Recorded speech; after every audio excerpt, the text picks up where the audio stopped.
When businesses were closing during COVID, that time we hit 3 crore revenue. Cooking or eating as a passion is different. Letting other people eat and make money out of it is totally a different ball game altogether. How can a person can get his or her first 100 customers? You need to come up with something unique. Correct. And you need to communicate that to your consumers. Anybody can take an FSSI, anybody can start a food business from anywhere because we have cloud kitchens. The beauty of entrepreneurship is sometimes you don't intend to do a specific thing, but things eventually evolve. Hello everyone, my name is Mansi and you have started watching Wallah English.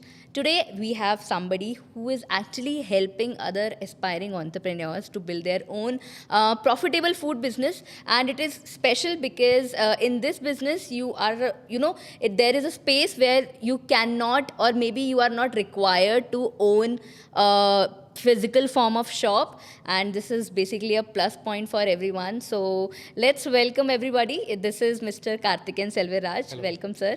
And I hope this video will be beneficial for everyone who's actually looking to build their own business without owning a physical space. So let's understand this. This is basically a cloud kitchen business, and we will get to know everything about this business from Mr. Selvaraj. Sir, I want to start first from your journey. How did you start your journey, and how did you thought of starting a cloud kitchen business? The beauty of entrepreneurship is sometimes you don't intend to do a specific thing, but things eventually evolve. So I never wanted to start a cloud kitchen in the first place.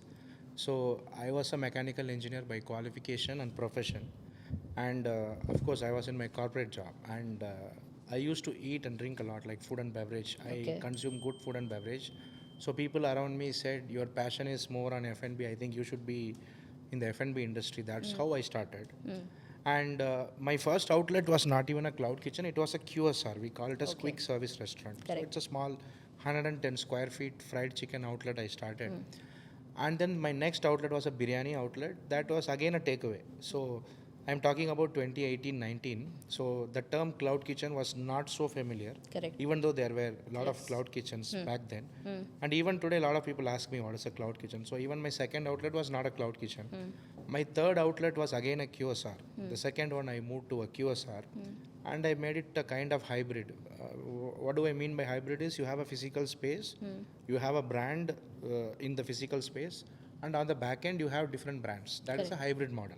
Correct. And 2020, 2021, what happened? We know it was COVID, right? Right. So adaptability is one of the key factors when it comes to food entrepreneurship. Right. So even though I started with a QSR, takeaway joint QSR like that, during COVID again we had to heavily rely on online orders. And that became a plus point also, because bigger restaurants, bars and pubs, they were not, cafes, they were not able to operate. Right. Because with less business, you cannot pay heavy rent and you cannot keep heavy staffs Exactly. and pay them salary without business. So major chains were not able to fully operate during the lockdown. And government encouraged only food delivery because it had no people gathering, and social distancing was able to, it was maintained actually. So food delivery boomed during the COVID, and we completely leveraged it. And because I am from corporate, we understand algorithm, how the aggregator algorithm works, Right. and everything. And that became a strength during COVID. When businesses were closing during COVID, we did 54 lakhs during kind of close to 54 lakhs during first year of COVID as a turnover. Second year of COVID, I hit my first 1 crore revenue. And third year of COVID, I mean, the wave 3 and all those things, that time we hit 3 crore revenue. And most of the revenue happened through online delivery. So eventually during COVID, the next expansion outlets that we opened, it turned out to be cloud kitchen. Even my fourth outlet was a fine dine restaurant. That was a franchise outlet. We were able to sell a franchise to a fine dine restaurant franchisee. But after that, whatever we expanded, the next 3 outlets turned out to be cloud kitchens, because that was heavily a COVID period. Right. So it was the right fit of the business model during that period. That's how I got into cloud kitchen, even though I have exposure to other business models as well. So you always have this thing for food only? Like you like eating food, or you want to, make people eat or make people serve? I like eating food, Huh. because of which I started talking about food. Because of which people around me, they said, you are talking only about food, so you should start. Then I started talking about I'm going to start, which never happened because I never took action. Correct. But my friends and colleagues, they pushed me, you are only talking, man, you are not taking action. Why don't you start it instead of talking? Right. So finally I started, and I thought, okay, because I have passion in food, I can monetize it. But after starting the food business, I realized if I like eating food, I can keep on eating food. That is very easy. But if I have to do it as a business, have a kitchen which produces food, and identifying my target audience and selling it to them and make it as a profitable business, that is totally different. Correct. So cooking or eating as a passion is different. Doing food business is different. Exactly. My question was basically for this only, because I've heard that people who, love cooking, maybe they should only start a cloud business, or people who just know how to cook, they should start a cloud business. So is this something, a myth we can call, something like that? Yeah, it is. Both the type of entrepreneurs are there, Okay. and I belong to a category where I cannot cook. Okay. And a lot of people, they cook and they become food entrepreneurs. In my case, I cannot cook, but still I loved food. And even in my corporate career, I was not able to see a growth, because we were doing service jobs from US and Europe, and it was not making sense. So either I have to upskill in my corporate job, or I have to create a different career. Correct. So I choose the latter. So I got into food business. But my first month of the business, I made a loss of 60,000. That is when I realized, okay, eating is a comfort zone, but letting other people eat and make money out of it is totally a different ball game altogether. That is what I realized. But we have both type of entrepreneurs in the industry. Okay. So And how can I, make a selection over chefs and everything? We actually get people through references or agencies. In my case, I always got people through references. We call them to our kitchen. Okay. We ask for trials basically. Okay. Primarily, this business is about food. So, in food trial, they should be giving you good food. And if they have knowledge about food cost and everything, it is definitely going to be a added advantage. And what about the partner thing? Partner thing also, the chemistry is very important. Okay. It is Can not. you explain this term partner like in cloud kitchen business? There are multiple legal entities through which you do work with partners. One is, there is a partnership act. Okay. Correct. That is what we call as partnership. There is LLP. I think that comes under Ministry of Corporate Affairs. That is limited liability partnership and private limited. So there are multiple ways. Depending on your end goal, you can choose your entity.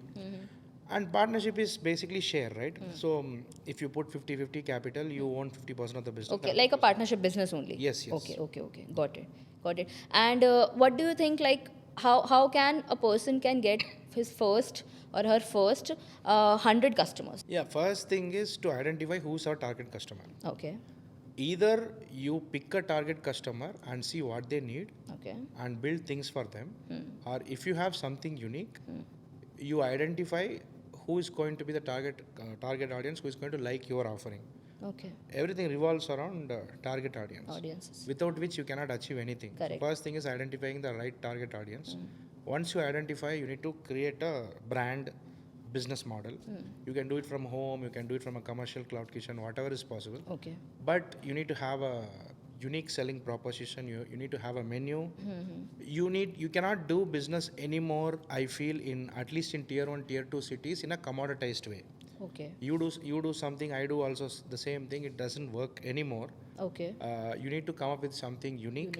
Correct. And you need to communicate that to your consumers in terms of content marketing, influencer marketing, performance marketing. You need to be omnipresent. Right. Through every possible channel, you need to tell your customer that I am here for you. And then, okay, once they identify that they can order from you, you need to also show them how they can order from you. Correct. The process. Because, a lot of people keep on putting reels without giving a CTA for their audience.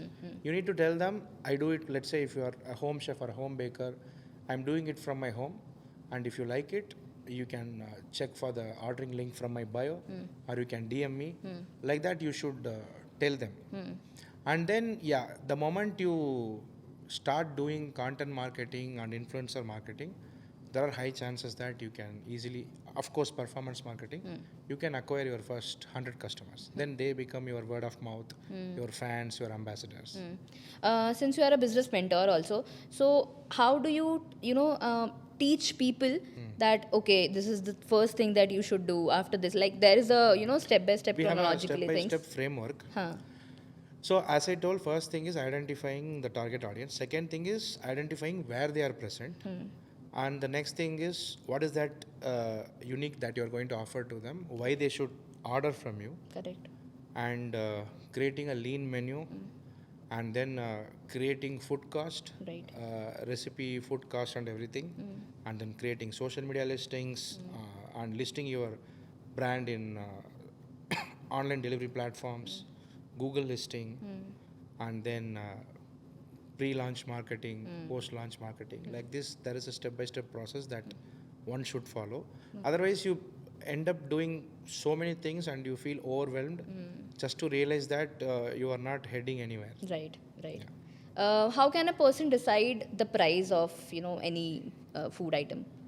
So, as per the textbook hospitality management standards, it is 30% food cost. Okay. If you're going to sell an item for 100 rupees, the food cost can be 30 rupees. That is the textbook standards. Okay. If you study in any hospitality or hotel management school, this is what they will be teaching you all over the world. Okay. But as an entrepreneur, you can take a call. Maybe my food cost can be 25, 35, 40, 45, 50, whatever. Okay. But on a unit level, on that particular kitchen, you should make sure that you are profitable. Unit means one kitchen. One kitchen. Okay. That is what we call it as unit economics. So on a unit level, if you are profitable, it's good. Because sometimes you can be at a 30% food cost, and let's say your break-even number to manage all your expenses, you need to hit, let's say, 5 lakh rupees sale a month. And if you do only 4 lakhs, even though your food cost is 30%, even though your gross margin is 70%, you are still under a loss of 1 lakh. Correct. But sometimes it can be in a way where your food cost is 50%, but maybe you end up making a 12% profit. So what matters is how much profit I make and in a window of how many months. If you are a cloud kitchen, you should be able to break even 12 to 14 months or 10 to 14 months, you should be able to break even. So that matters. And how important is competition in this business? Competition is something which we cannot control. Yes. And today, everybody has access to 5 lakhs, 10 lakhs. Anybody can take an FSSI. Anybody can start a food business from anywhere because we have cloud kitchens. So now the entry barrier is not there anymore. Anybody can enter. So the only way to distinguish yourself from the competition is to do something unique. So I call it as red ocean and blue ocean. So red ocean is where people fight heavily on pricing, portion, Correct. heavily commoditized. In red ocean, people don't make a lot of money because everybody is fighting with lean margins. None of them make good money. So it's better to create a blue ocean where you identify an unique opportunity which others are not able to do, which you are able to do, so that you don't have to undercut your prices while still satisfying your customers, while still making good margin. So competition plays a major role. We need to understand who is our competition. At the same time, we need to see how are we different from our competition. It can be in terms of taste, packaging, portioning, or innovation, or the way we serve. Anything. For example, everybody is selling, let's say, dum biryani. You can sell a pot biryani. Correct. That is a kind of USP where, like for example, biryani by kilo, they said when everybody say half plate biryani, one plate, single plate, they said half a kg, 1 kg. Right. So giving that kg tag to that biryani is something unique which they cracked. And there is another brand called Potful. They said biryanis are exclusively dum cooked for you in a clay pot. So these kind of innovation you should be coming up with. Okay. Does technology play any role in this? Huge role. As in? It can be in terms of software also. Okay. So because we use POS, point of sale systems, we use online ordering integration systems. Because today you can run multiple brands from a single cloud kitchen. In one cloud kitchen, one investment, one set of team, one legal entity, you can run 3 brands, 4 brands. When you are running 3, 4, 5 brands, you cannot log into Zomato separate, Swiggy separate and manage your orders. So you have nowadays we have online ordering integration system where all your brands, all your Zomato, Swiggy, Talabat, whatever, all the orders will come in one dashboard. Okay. So that is a technology, and for inventory, technology plays a major role because in this industry, cost control plays a huge role. Correct. So if you're not able to understand your overall food cost, you can have an aspiration of 30%. Right. You have a 30%, you decided 70% gross margin, 100 rupee price, 30 rupee raw material cost. Okay. But how do you ensure you are achieving that at the month end? So for that, inventory control plays a major role. So nowadays we use technology for inventory management. So we feed the recipe to the system, Okay. and we also, as and when we receive raw material from the vendors, we add it.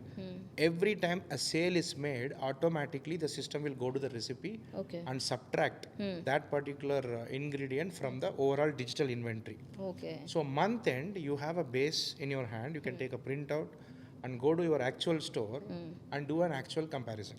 Where people, this is a foolproof kind of thing where people cannot cheat you or take advantage. The whole point is they cannot escape without documenting.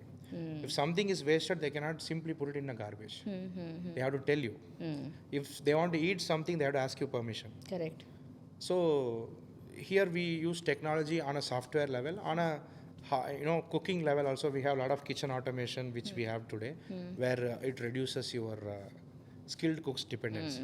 Many machines or something like that. Yes, to yes. cook Now food we and- can cook a biryani without a ustad or a master. Okay. Yeah. Okay. So there are such techniques. Yes, also. yes, yes. What do you think that how can a beginner, what are the, best 5 dishes with which he can or she can start this cloud kitchen? Mostly it is cuisine, I would say. Okay. Because the brand alignment is important. Let's say I had 2 brands from my umbrella, Biryani to Home and Punjab on Cloud. Okay. So initially we started Biryani to Home only as a biryani and kebab brand. And the moment we introduced also Punjabi food in our kitchen, we added aloo paratha, paneer butter masala, everything to the B2H menu. Right. And nobody ordered. Hardly we got 1, 2, 3 quantity in a month. Okay. So I had a capable team which was doing Chinese, which was doing North Indian cuisine, stuffed parathas, tandoor starters, tandoor breads, but it was not selling. So that is when we introduced Punjab on Cloud, just same menu. But the moment I say Punjab on Cloud, people connected, oh, this is a Punjabi brand. Correct. So brand alignment plays a major role. Then we removed all those items which were not aligning to biryani brand. We took it out. So positioning and alignment is very important. And what do you think is the basic thing that a person should remember while designing a menu? In our mentorship, we heavily stress one particular thing called a lean menu formula. Okay. So have less inventory, Okay. have some combinations created out of those less inventory, but make sure that those combinations are something which your consumers will like. As in, like, some examples? Example, let's take a roll brand, Okay. and let's say we all know about rolls. So what do you need for a roll? You need a paratha. Paratha. Let's say you need a protein, let's say chicken. Let's say you need some dressing, some sauces, mayonnaise. You roll it, maybe some onions, some veggies. You roll it and give it. It's a roll brand. Correct. Now this becomes my base. Okay. Now if I want to make it as a tandoori chicken roll without breaking my head, I just add a tandoori mayonnaise to it. If I want to make it as a Szechuan roll, I add a Szechuan sauce to it. If I want to make it as a peri peri roll, I add just peri peri seasoning and peri peri mayo. So without breaking my head, I take one base, I play with sauces and seasoning while still creating combinations, while still giving variety to my target consumers, while still giving it as fast as possible. Because now people, as and when we years pass by, people become so impatient. Nobody is having time, and now we are also heavily dealing with the Gen Z population who are fully impatient. So if you have a lean menu, it is easy for you to train your team, and only if they have to pick only 10 ingredients, it's easy for them to identify, quickly use it and prepare it. So your kitchen preparation time reduces. The space that is needed to keep the ingredients, that is also getting reduced, because of which you save on the real estate cost also.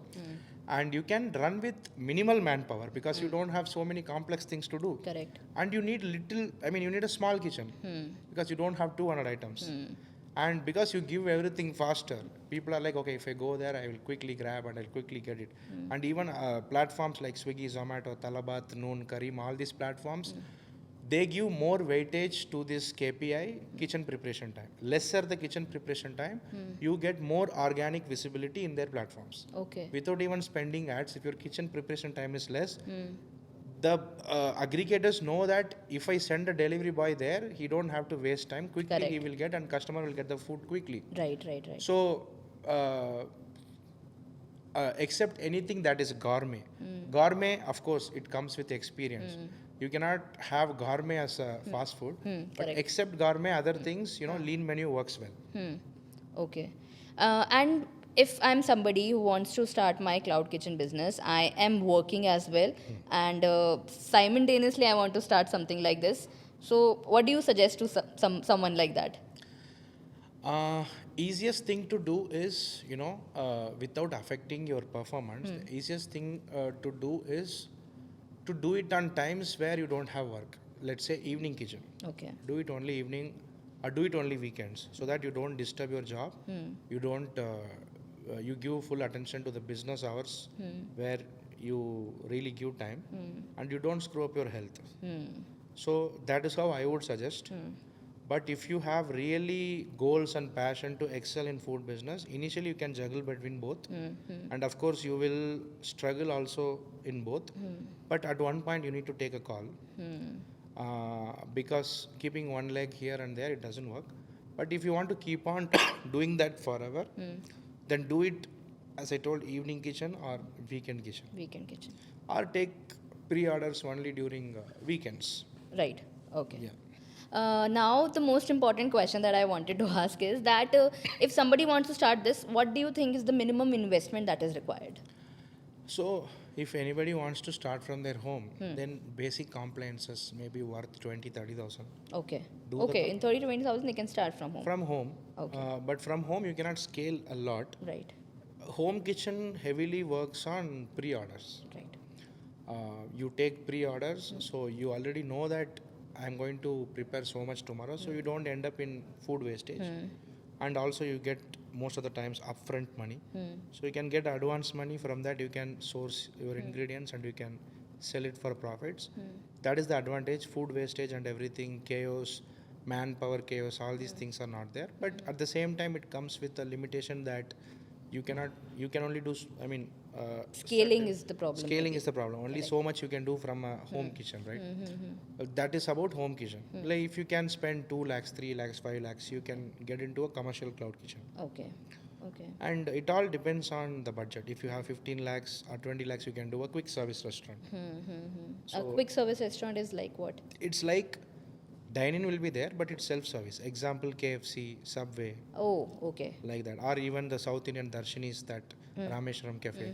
All those things are QSR, where you go, you place the order, pay the money, get your token, give the token, get your food, eat it and get lost. That is QSR. Fine dine is something where you aram you sit and people come and take order. And you are making food there only?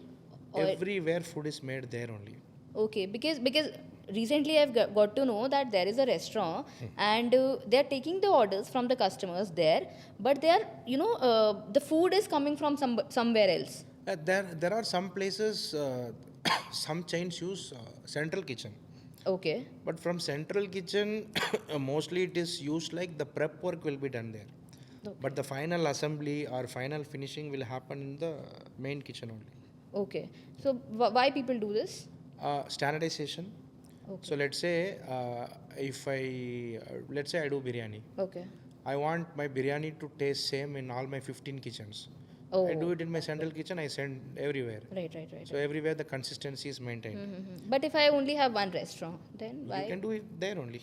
But people have this thing that they. So for example, let's say you are in a place, in an area where rentals are very higher. Okay. So maybe to save rent, lot of work you can do in a place where rentals are Or less. if the lack of space also, people might Possible, do that, possible. right? Lot of possibilities. Because this restaurant is in BTM only. Okay. So I asked him specially, ki, acha, you are, the food is coming from the outside. So I asked him. So he told, yes, we prepare food at some other, area, and then we take the food to our restaurant, Yes. then we serve it to the Yeah, something customer. like sambar, chutney and all, it's possible. Okay. But the idli dosa I have to prepare, they are only fresh. It Because depends that on is- case to case. Correct. Okay. Okay. Works. Let's talk about now funding. What do you think? Like, how the first funding is possible? Like, in how many years or maybe months? See, the first funding should happen from our side because a lot of Okay. people also say, especially the entry level entrepreneurs, I have idea, I have passion. If somebody gives money, I will start. Right. When if you don't put money in your business, nobody else will. Okay. So initially, you have to put, you have to prove, you need to have something to talk or pitch to people. And of course, there are two types of funding. One is the debt funding, that is loan that we take from banks. Another is equity funding, like fundraising from angel investors and VCs. Right. So, if you want loans from NBFCs, non-banking financial companies, then 18 months, 12 to 18 months of business age you should have, so that you become eligible, so that you can show some transactions, bank statements, ITR statement, GST statement, and you can get some loans from NBFCs. Business loans from banks and government loans, it takes 3+ years Okay. for a running business. And But NBFCs, they usually charge a larger interest. larger interest, lesser tenure, it is problematic. So we need to, that's why we need to understand our unit economics, and we should not take loans which is not needed. If we need 5 lakhs, we should take 5 lakhs. They'll try to push for 10 lakhs, we should not take it, because we're going to pay maybe 1 lakh EMI. Correct. Because the tenure is going to be only 12 months. Yes. So the more you prolong taking loans, it is going to be good for you, because once you reach that 3-year period, you get some government CGT, MSc, overdraft, all these things, then it is good. And if you're able to completely build a business only through profits, then it is very, very good. Especially through franchising, you can sell franchise and money will hit your account, and that is your cash flow. So you can build your company in a more healthier environment, and in a very good pace you can build. So all these things, all this business acumen, either, as I told, people need to spend time and figure out, or get it from somebody. Right. Right. And what are the important licenses that are required to open a cloud kitchen? FSSI primarily, Correct. and then FSSI is the body that governs the food safety standards. in People India. like they can generally apply on the website and they'll get the They can apply on the website, but mostly the process is kind of slow, the approval. Okay. So if you want maybe a faster approval, if you find some agents also, you can go through them. Okay. You pay a little more, but you get the license faster. What is the decent amount that we have to pay, like around? See, actually, as per the basic FSSI challan amount is 100 rupees, Okay. and That depends on the agent how much they agent, charge. and the state license is only 2,000 rupees. Okay. Acha, state license is different. If your turnover is going to be, let's say, more than 20 lakhs or certain amount, and if your space is bigger, then you mandatorily need a state license. Okay. Otherwise, you need a basic license. So basic license 100 rupee challan, which you can do in the website. Okay. But always it worked for me in such a way that whenever I worked with agents, I got approvals done quickly. I don't know how, but that's how it always worked. Okay. And apart from FSSI, you need a trade license from your health and safety department, from your local corporation or municipality. And then you need labor license. And then you need MSME registration, which you can do in government's Udyog Aadhar website. And then, Udayam website now. And if your turnover is going to be more than 20 lakhs, you need GST registration. All these things, and you need a current account. That's all. That is what is required. Okay, my last question is, what message do you want to give to people, especially like you have said that this is a Gen Z, era and everything. So what message do you want to tell all the Gen Zs or the people around who want to start this business but are scared? Take a stand. Okay. If you are scared, don't do. If you want to do, get in and be ready to face the consequences. But take a call. Don't say that for the next 10 years I want to start, and end up doing nothing. First thing is take a stand. Second thing is build good quality products. Don't build anything mediocre. And next thing is be omnipresent. in every channel appear and tell people that you are there to serve them, and create revenue. There is no limit to the revenue that you can generate. There is no smaller goals. Keep your goals as big as possible. Maybe let's say if your goal is, let's say, 10 crores and you end up doing only 3 crores, still you did 3 crores. Correct. So keep your goals bigger, and then show longevity. Don't aim for overnight results. For overnight results to appear for you, you may have to spend a few years so that you can call it as an overnight success. So there is no luck. If you want luck to appear, then you should allow luck to appear. That is possible only through longevity. Yes. So don't give up. If something is not working out, see how can you make things work, instead of thinking that, oh, this is so tough, so difficult, this is not for me, I made a bad decision, I should quit. Don't get into the mindset of quitting. See how can you do you have to change the business model or location or your target audience or your message. Think in that direction. And of course it is not going to be easy, but if it is easy, then we won't be having this conversation now. Correct. In this podcast episode. Correct. Right? And as I told, be ready to figure out everything on your own for several years, or pay experts and take their expertise and do things faster, so that you won't make mistakes on basics, so you can experiment on your products, your services, your communication, your marketing and everything, and one day you will succeed. Correct. If you don't quit, you cannot fail, and if you cannot fail, you cannot fail forever. One day you will succeed. Yes, correct. So this was it, and I hope that all of us has have this thing now, that all the questions that were there in our mind are now cleared, especially related to this business. And I hope that it was you enjoyed it. Yeah, absolutely. So we'll try to put all the questions if you want to know about few answers from him. So I'll put the contact number or some other details in the description box. Yeah. And you guys can contact him also. And if you have any other related questions to this podcast or this interview, so let me know in the comment section. And I'm Ansi. We'll see you in the next episode. Boss Wallah. Be the boss.